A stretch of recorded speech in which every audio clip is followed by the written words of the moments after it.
En République démocratique du Congo, alors que la politique est encore trop souvent une affaire d'hommes, quelques femmes franchissent le plafond de verre et président au destin d'un parti politique. L'engagement politique, je l'ai toujours eu depuis mes 14 ans. Malgré que le leadership des femmes et leur participation à la vie politique sont partout menacés dans le monde. Revue en détail de la Synergie des démocrates pour le développement, parti politique tenu d'une main de maître par une femme. Nous ne voulons pas procéder comme nos prédécesseurs qui sont déjà dans la politique. Les femmes sont très loyales, elles sont très patientes et elles sont fidèles généralement. Nouchka Toumba, invitée de ITW.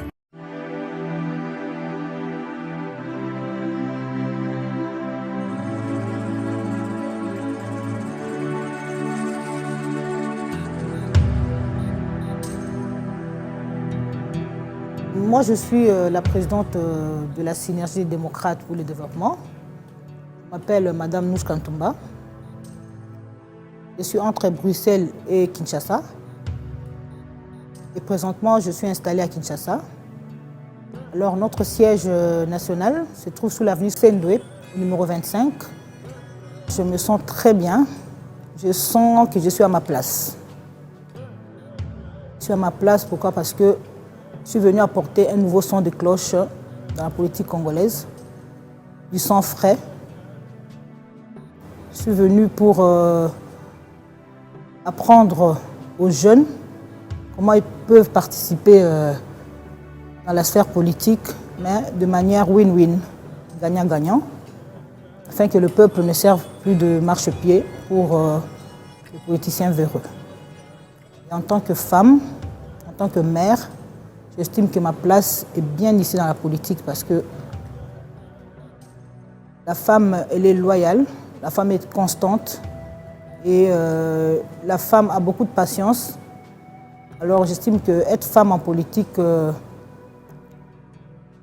concorde très bien. Au sein de la Synergie des démocrates pour le développement, je dirais l'engagement politique, je l'ai toujours eu depuis mes 14 ans. J'ai toujours eu cette envie de pouvoir m'exprimer, mais différemment, de trouver un créneau où je serais vraiment bien entendue, bien écoutée, et là où les gens pourront vraiment comprendre ce que nous avons à dire, étant donné que le Congolais lui-même en soi, il est très politique, il s'intéresse beaucoup à la politique. Nous avons certes fait usage des ONG à un moment donné, mais personnellement, et cela n'engage que moi, je pense que la société civile congolaise n'est pas très forte et n'est pas très prise en compte. Alors je me suis dit qu'en politique, je pourrais implémenter vraiment mes idées et me faire entendre. Pour la SDD, la Synergie des démocrates pour le développement, c'est un nouveau parti politique qui vient faire les choses différemment. Pourquoi je dis différemment? Parce que nous ne voulons pas procéder comme nos prédécesseurs qui sont déjà dans la politique, pas pour les critiquer, mais essayer de faire participer nos membres, tous les Congolais qui adhèrent à notre idéologie, de faire participer activement dans un processus de win-win, qui ne viennent pas nous servir de marchepied pour pouvoir arriver à certains postes de responsabilité et pouvoir les laisser et mettre nos enfants ou nos cousins. Nous, on veut procéder différemment et nous allons plutôt nous baser sur la méritocratie, les gens qui méritent, qui sont actifs dans les partis et qui montrent les compétences et les qualités pourront être promus, que ce soit des postes de responsabilité, que ce soit au niveau du parti ou au niveau de la gestion de l'État.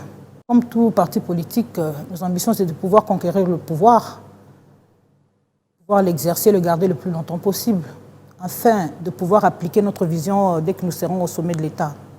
Nous sommes un parti repris déjà sur la liste électorale et nous allons sensibiliser nos bases, nous allons les amener à pouvoir déjà là, présentement, pouvoir s'enrôler, obtenir leur carte d'électeur afin de nous donner des voix qui pourraient nous permettre éventuellement accéder à des fonctions de responsabilité au niveau de l'État. Et en faisant une très bonne campagne et en expliquant clairement et de manière compréhensive et compréhensible notre vision, afin que le Congolais qui va venir voter pour la SDD puisse savoir dans quoi est-ce qu'il s'élance et de quoi il est question. Et quels sont ses avantages, qu'est-ce que la SDD propose mieux que les autres. Notre vision, elle est très claire et elle est accessible. Parce que je me rends bien compte qu'il y a des gens qui disent « Ouais, quelle est votre vision, quelle est votre vision ?» Nous, notre vision, elle est là, elle est accessible à tous, afin que les gens qui viennent adhérer à la SDD sachent dans quoi ils s'engagent. Qui ne viennent pas parce que, voilà, il y a Madame Nouchka, je la connais ou quoi, mais qui s'imprègnent vraiment, vraiment de notre idéologie. Dans le même cadre, nous organisons l'école du parti et tous nos membres obtiennent des formations pour pouvoir comprendre l'idéologie de notre parti et de pouvoir ainsi le restituer aux nouveaux membres adhérents. Je vais vous parler de notre slogan qui est « Tout n'est pas perdu ».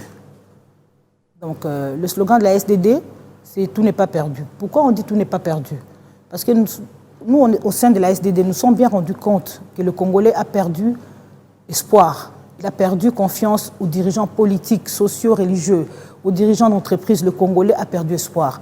Nous venons dire aux Congolais que tout n'est pas perdu, qu'il y a encore de l'espoir, il y a encore du potentiel, il y a encore à faire au Congo. Alors, avec la SDD, nous rassurons aux Congolais que nous pourrons porter leur voix et nous pourrons améliorer les conditions, bien évidemment, derrière la vision du chef de l'État en renforçant les capacités qu'il a déjà. La vision, elle est bien large. Donc, la vision ne se limite pas seulement à un slogan creux pour dire que nous avons une vision, mais la vision, c'est celle de l'amélioration des conditions de vie des Congolais. Il faut mettre des choses en place pour pouvoir atteindre les objectifs avec des projets réalistes et réalisables. On ne peut pas donner aux Congolais des choses, des espoirs que nous ne serons pas en mesure de leur apporter. La vision, nous allons la matérialiser via notre projet de société. Et nous avons quand même certains domaines de prédilection tels que l'enseignement, l'agriculture et le secteur médical. Et pour parler de l'enseignement, au niveau de la SDD, nous voulons viser l'amélioration des conditions d'octroi des cours. Déjà, mettre les enfants et les professeurs dans les meilleures conditions possibles pour pouvoir transmettre à nos enfants les connaissances. On pourrait améliorer éventuellement leur salaire, organiser des formations en continu pour les professeurs, faire des remises à niveau des professeurs et renforcer les capacités des inspecteurs de l'enseignement, pouvoir évaluer les conditions et les niveaux des enseignants. Au niveau de la santé, nous sommes là à la SDD, nous voulons donner à tout Congolais la possibilité de pouvoir avoir accès aux services de santé de qualité en prenant en charge une partie, si possible, via l'État, de soins de santé de la population et toujours dans le cadre de l'amélioration de ces soins, évaluer et remettre à niveau régulièrement les personnels de soins de santé, créer des dispensaires de proximité pour pouvoir désengorger les grands hôpitaux, faire du recyclage du personnel médical, faire des évaluations continuelles, parce que là, il s'agit quand même de la santé de nos enfants, il s'agit de la santé de nos parents, la santé de tout le monde. Donc, parmi les projets de société de la SDD, nous voulons encore renforcer l'agriculture. Nous voulons, au niveau de la SDD, améliorer les conditions de travail des agriculteurs, introduire une agriculture à grande échelle et industrielle pour permettre de remplir l'assiette de tous nos Congolais et pouvoir mettre les agriculteurs dans les bonnes conditions et exploiter nos terres dans les meilleures conditions. Vous savez, il suffit d'avoir de la volonté. Le Congo, la RDC ne manque pas les moyens pour le faire. Mais on a un sérieux problème d'hommes de bonne volonté. Donc, nous avons les finances. Il faudrait savoir comment répartir ces finances, pouvoir privilégier les secteurs à financer, les secteurs sociaux, économiques, pour permettre aux Congolais de pouvoir s'alimenter correctement et octroyer des fonds au niveau des hôpitaux, créer les conditions de subsides pour les hôpitaux, afin que les hôpitaux puissent être en mesure de prendre en charge correctement les populations pour ne pas leur exiger de payer des montants aussi élevés, ce qui empêche aussi à nos compatriotes de pouvoir se rendre à l'hôpital et faire de l'automédication. Il suffit d'octroyer des fonds dans le secteur de santé, de pouvoir le privilégier la formation et la remise à niveau. Et tout ça, ça demande des frais, ça demande de l'argent. Et l'État congolais, je crois qu'il suffit d'avoir de la volonté et savoir prioriser les secteurs dont le peuple a réellement besoin. La volonté, moi je crois qu'il y a manque de volonté, pour être franche, il y a manque de volonté. Il y a manque de volonté parce que, comme je le dis souvent, le chef de l'État congolais, c'est un homme seul. C'est un homme seul, pourquoi? Parce que il peut pas, c'est pas un Dieu tout-puissant, il n'est pas omniprésent. Il ne peut pas voir tout ce qui se passe, mais il a des collaborateurs. Alors si les collaborateurs ne font pas réellement, ne s'alignent pas derrière sa vision pour pouvoir réaliser ce qu'il a comme projet, alors je pense qu'on voit clairement là qu'il y a un manque de volonté, il y a un manque de bonne foi, parce que les fonds sont là, l'argent est là. Quand on nous parle qu'il y a l'augmentation des recettes au niveau du budget, mais on peut essayer de voir un peu quels sont les secteurs qui sont vraiment dans le besoin, qui touchent réellement la population. Au lieu de mettre cet argent-là au lieu de le brandir comme un trophée, que nous avons ça, mais on essaie un peu de mettre cet argent-là au service de la population. Voilà, moi c'est ce que je pense qu'à la SDD, certes, on peut avoir de réserves de change, mais il faut que la population puisse vraiment sentir que cet argent-là sert au bien-être de la population. Et je crois que les gens ont un peu abusé de la largesse du président de la République. Ils ont abusé de sa gentillesse, de sa compréhension, et ils ont fait n'importe quoi. Et la restructuration tombe à point. Il fallait bien restructurer ce cabinet pour que les gens sachent qu'il y a une différence entre le cabinet du président et le gouvernement, alors qu'il n'y ait pas d'ingérence ni d'interférence. Et toutes ces personnes-là qui étaient venues juste pour s'enrichir, bien que les dégâts sont là, les dégâts collatéraux sont là, mais il était temps que le chef frappe fort afin de restructurer sa cour, en fait. Selon moi, le bilan de ces 4 années, je crois que le chef n'a pas eu largement de temps. N'a pas eu largement le temps pour pouvoir implémenter vraiment sa vision. Parce que tout le monde le sait, parce que les gens pensent que c'est une sorte de justification, mais ce sont les faits réels que nous avons vécus. Il y a eu 2 ans où il a co-géré avec le FCC et où on a tous vu comment les choses se sont passées. Alors, à un moment donné, le chef a repris les choses en main, il s'est créé une nouvelle majorité et il faut savoir que le gouffre était très profond, était très, très, très profond. Et ce n'est pas facile. En 2 ans, moi j'estime que le président n'a gouverné que pendant 2 ans. Ça n'engage que moi, parce que pendant 2 ans, il essaie un peu de rattraper, de recoller un peu les morceaux, parce que le pays était en lambeaux. Voilà. Donc son bilan, moi je crois que le chef a déjà montré le bel exemple en écartant tous ces mafieux, toutes les personnes qui ont fait des choses qui n'étaient pas correctes. On a vu, il y a eu des arrestations, bien que la justice soit indépendante, mais on a vu la volonté au niveau du président de la République de pouvoir écarter tous ces gens-là qui sont accusés de corruption, qui sont trempés dans les malversations. Et c'est déjà un bon signal pour le futur, quoi. Au niveau de la SDD, comme je vous dis, c'est un jeune parti qui vient de naître il n'y a pas très très longtemps. Et les actions que nous avons menées, plus au niveau de la SDD, c'est plus les actions d'implantation. Les actions d'implantation, récemment nous avons eu notre congrès qui m'a investi officiellement comme présidente. Et là, les gens ont adhéré à notre discours. Ils ont vu que nous réfléchissons différemment, nous pensons autrement et que notre discours arrive à les convaincre. Parce que la politique, c'est le discours. Bien, après le discours, c'est les actions. Au niveau de la SDD, nous parlons clairement aux jeunes, surtout les jeunes, même les femmes.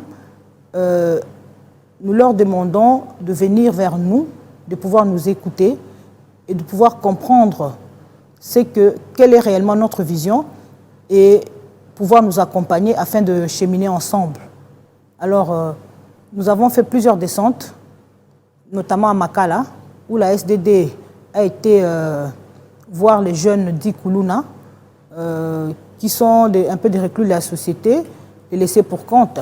Alors, au niveau de la SDD, nous avons pensé qu'il faut changer notre approche par rapport à ces gens-là. Il ne faut pas les rejeter, il ne faut pas les juger directement. On a essayé de comprendre pourquoi ces gens sont aussi violents. Quelles sont réellement leurs revendications? Qu'est-ce qu'ils veulent, ces jeunes? Alors, on a essayé de les approcher. Ils nous ont écoutés. Dernièrement, nous avons organisé un salongo avec les Koulouna à Makala, puisque c'est une zone de non-droit. Apparemment, les étrangers, les personnes qui n'habitent pas Makala n'ont même pas accès à ces zones-là. Avec la SDD, nous avons réussi à leur parler, à les apaiser, et tout s'est passé correctement. Alors les jeunes ont adhéré, ils ont adhéré massivement dans notre parti, et ils ont manifesté la volonté de pouvoir changer de comportement, en espérant que cela suive. Mais sauf qu'il faut mettre des mesures en place qui pourraient accompagner cette jeunesse pour qu'il n'y ait plus de récidive, en fait. Donc voilà ce qui s'est passé dernièrement à la SDD. Et tous les jours, nous enregistrons des adhésions des structures, des adhésions de masse. Les gens veulent du vent nouveau, du sang frais. Ils veulent écouter un autre discours, pas celui d'autorité morale où le pouvoir est concentré sur une seule personne. Mais au niveau de la SDD, c'est la synergie, en fait. C'est la synergie, c'est l'ensemble de forces, l'ensemble des forces qui sont regroupées.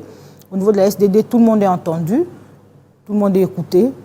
Et il n'y a pas la parole unique.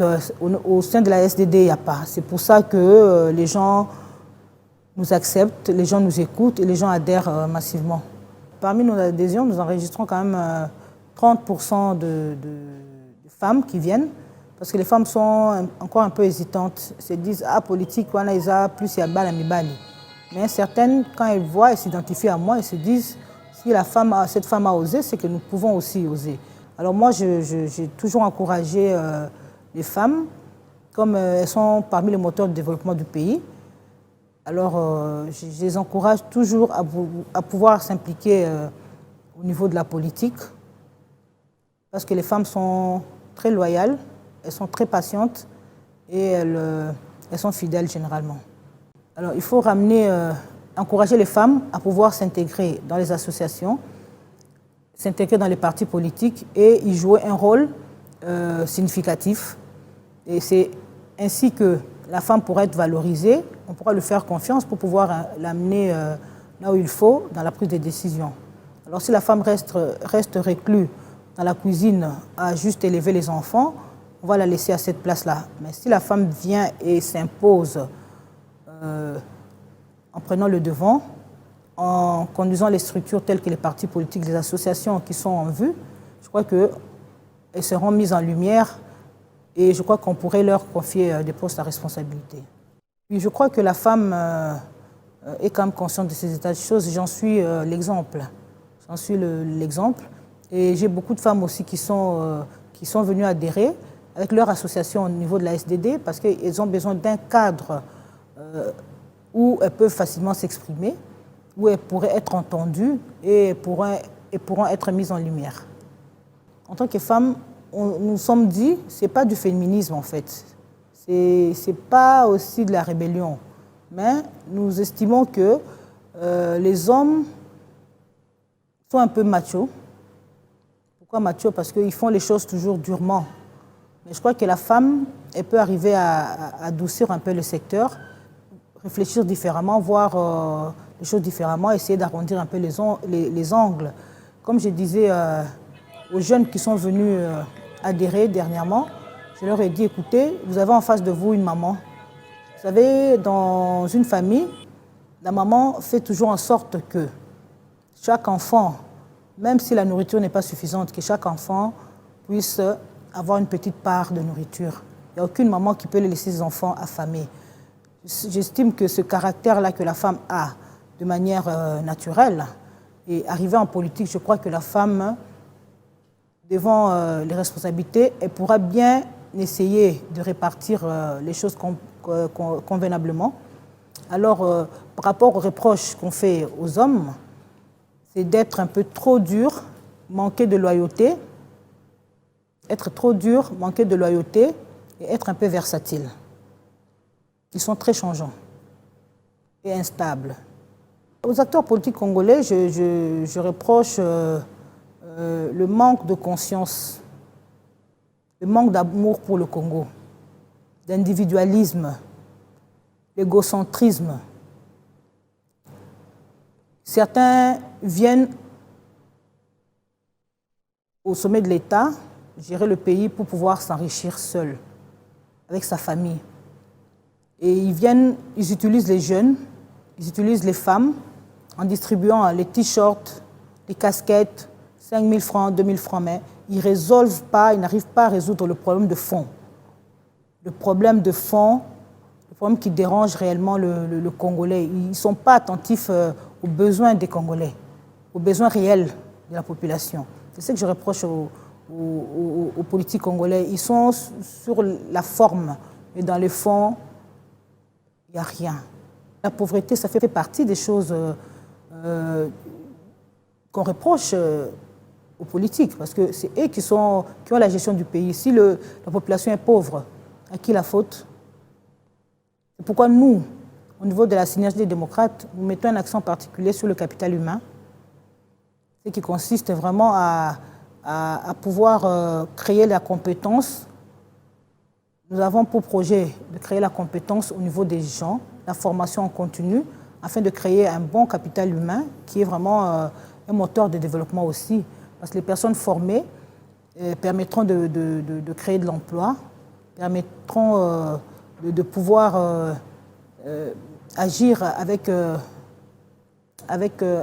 compétence. Et il y aura la possibilité d'attribuer les postes aux méritants. Ça ne sera pas par complaisance, mais on pourra attribuer les postes aux méritants. Et ces personnes méritantes, c'est des personnes qui seront formées et qui seront dans un poste approprié à la compétence et non faire les choses inversement. Cet embargo concerne exclusivement les groupes armés. En ce qui concerne le gouvernement de la RDC, il n'est pas concerné par l'embargo sur les armes, et juste assorti d'une obligation de notification qui d'ailleurs ne concerne pas le gouvernement mais concerne les partenaires avec lesquels la RDC... Tout part déjà de la mégestion. Si déjà cette histoire a duré pendant des années, ça ne date pas du pouvoir du président Félix Antoine Tshisekedi. Il est venu trouver une situation chaotique. Même en parlant de la guerre de l'Est, ce n'est pas le président Tshisekedi qui a provoqué cette guerre, ni qui est à la base de cette guerre. Il est arrivé au pouvoir, la situation était préexistante. Alors, cette situation est provoquée par la mauvaise gestion de nos militaires, le manque d'équipement, les mauvais contrats signés avec notre voisin le Rwanda et le manque de motivation de nos militaires. Parce qu'un militaire qui n'est pas assez motivé, il ne peut pas aller sacrifier sa vie pour le pays.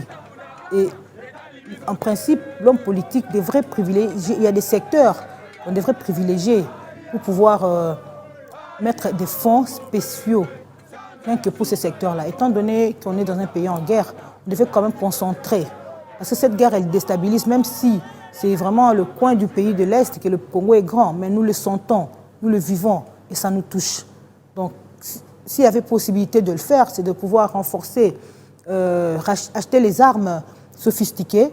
Maintenant que nous avons, le président Félix Antoine Tshisekedi a réussi à obtenir la levée du régime de notification sur la vente des armes, maintenant, nous pouvons nous permettre d'acheter toutes les armes sophistiquées pour pouvoir un peu remettre mettre nos policiers dans les bonnes conditions pour pouvoir bouter l'ennemi dehors. Non, nous sommes en guerre. Qu'on se le dise, nous sommes en guerre avec le Rwanda. Ce n'est plus un secret pour personne, nous sommes en guerre.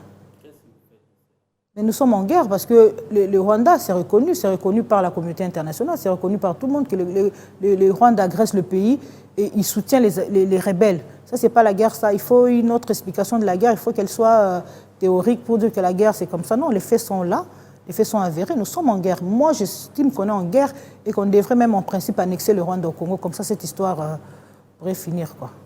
Et là, il y a de ça les moyens de faire la guerre. Nous avons été bloqués, comme je viens de le dire, par ce régime de notification, c'est que nous empêchait d'acheter les armes. Et quand vous devez notifier à l'ONU l'achat des armes, ils sont au courant de ce que vous avez comme armes. Alors maintenant, on n'a pas besoin de plusieurs décennies. Mais en quelques mois, on peut faire une commande et être livré dans les prochains mois et pouvoir répliquer à toutes les attaques que nous vivons, que vive notre population au niveau de l'Est. Moi, j'estime que en fait, le président Félix Antoine Tshisekedi a bien privilégié la voie diplomatique, mais Kagame a fait sourde oreille. Et aujourd'hui, on voit les conséquences. C'est qui paie le lourd tribut. On ne dénombre pas les morts au niveau du Rwanda, mais c'est toujours au Congo. Moi, j'estime qu'il est temps d'entrer en guerre avec ce pays, le Rwanda. Il est temps, plus que temps. Je crois que la plaisanterie a trop duré. Il faut attaquer ces gens-là. Je demande aux populations, à tout le peuple congolais, de pouvoir se préparer. Pouvoir se préparer vraiment, aider nos populations qui sont à l'Est. On a des vaillants hommes ici. Et ce que je demanderai aussi encore, c'est pouvoir soutenir nos vaillants FARDC moralement, dans les prières. Et n'attendons pas seulement que l'État puisse envoyer des vivres. Il faut peut-être organiser des collectes, pouvoir envoyer à l'Est pour soutenir nos FARDC, quoi. Je demanderai aux Congolais, épris de la bonne gouvernance, épris du changement, ceux qui veulent un vent nouveau, ceux qui veulent faire la politique autrement, la politique de win-win, où les gens ne sont pas pris pour des marchepieds, et après, il y a des déceptions et déceptions après. Je demande à ces gens-là de venir à la SDD, de venir nous renforcer, parce que c'est une synergie. Les gens qui sont épris d'un esprit démocratique, je leur demande de venir nous rejoindre au niveau de la synergie des démocrates pour le développement. Et nos portes sont grandement ouvertes et nous les entendons en masse. Et la SDD s'aligne toujours derrière la vision du chef de l'État, Félix Antoine Tshisekedi. Et c'est Mme Nouch Kantumba, la réserve de Fachi.